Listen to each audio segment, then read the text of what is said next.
Welcome back to Arya sir maths plus motivation. आज आप देख रहे हैं बहुत इंपॉर्टेंट टॉपिक।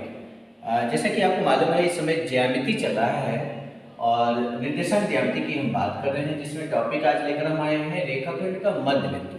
कोई भी रेखाखंड अगर हमें हमारे पास दिया है, माना कि एक रेखाखंड हमारे पास है यहाँ पर और जिसको हमने मान लिया ए बी रेखाखंड है और इसका मध्य बिंदु P है, जिसका निर्देशांक हमने x, y माना और इसके निर्देशांक a b के x1 y1 और b का यहाँ निर्देशांक है x2 y2।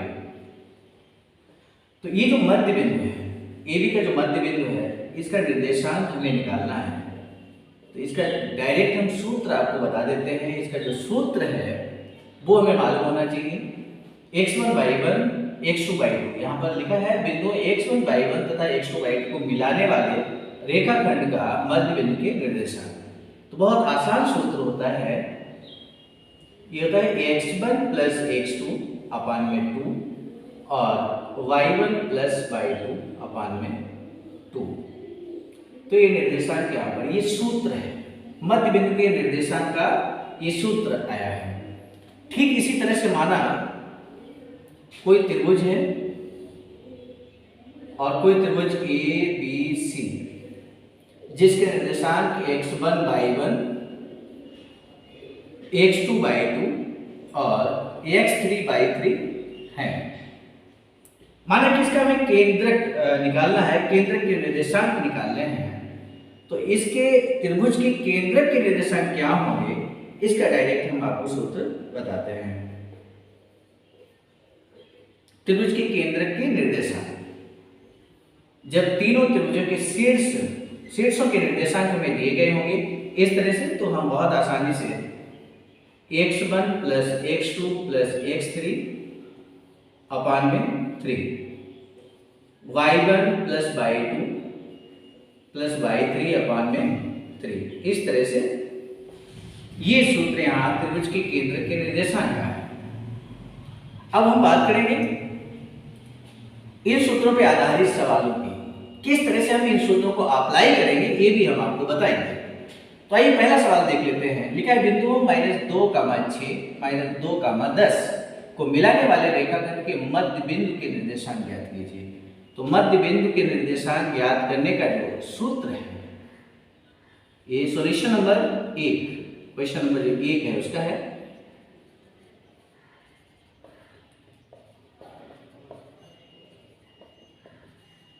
मध्य बिंदु के निर्देशांक निकालने का जो सूत्र है वो अभी हमने आपको बताया। x1 प्लस x2 अपान में 2, y1 प्लस y2 अपान में 2, इस तरह से।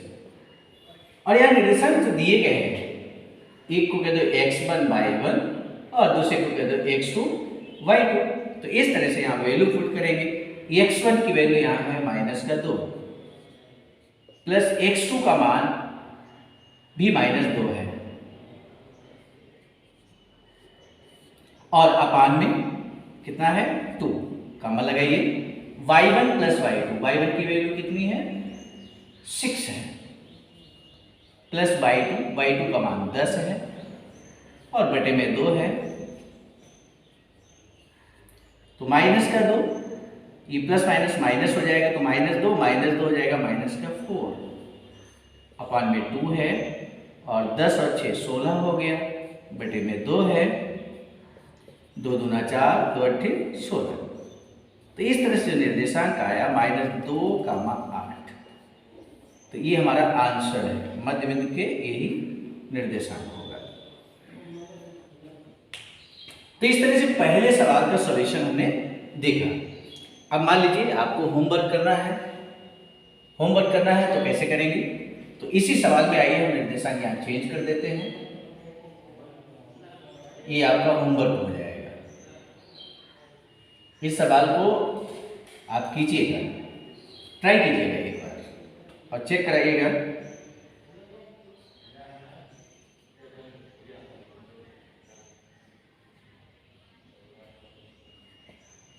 मान लीजिए बिंदु 1, 3 और 4, 5 को मिलाने वाले रेखाखंड के मध्य बिंदु के निर्देशांक ज्ञात कीजिए। तो ये आपका होमवर्क हो गया।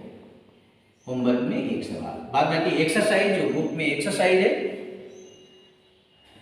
उसमें देखकर उन सवालों को सॉल्व कीजिएगा।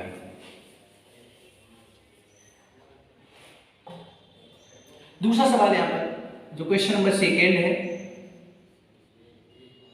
इसका सॉल्यूशन देख लेते हैं। क्या लिखा है? त्रिभुज के शीर्षों 2, 3, 5, 4, 5, 3, 1 का केंद्र ज्ञात कीजिए।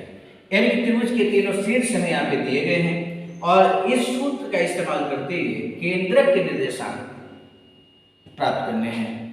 तो त्रिभुज के केंद्रक के निर्देशांक निकालना है।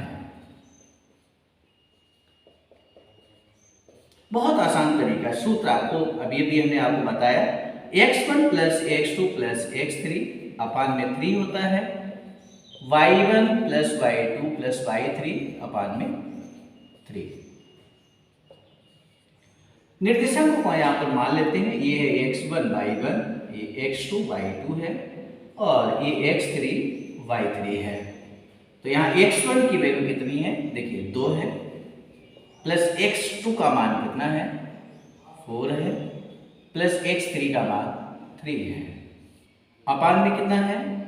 3। y1 plus y2 plus y3, तो y1 की वैल्यू कितनी है?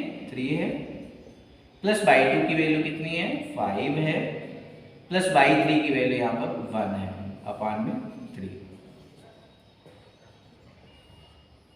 तो 4 2 6, 6 और 3 9 हो गया, 9/3, कमा 5 3 8, 8 1 9, 9/3 हो गया। कैंसिल करेंगे, 3 3 जा 9, 3 3 जा 9, यानी कि ये हो गया यहाँ पर 3,3। और इस तरह से त्रिभुज के केंद्रक के निर्देशांक आ चुके हैं। ये भी आंसर आ चुका है। तो इस तरह से सवाल बहुत आसानी से हम कर सकते हैं।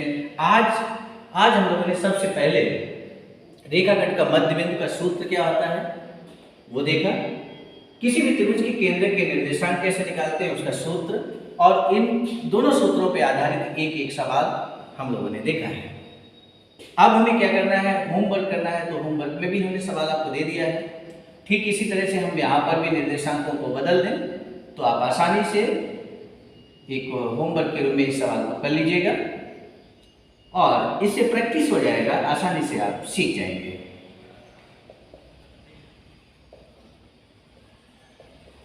तो इस तरह से ये आपका क्वेश्चन नंबर 2 होमवर्क में हो।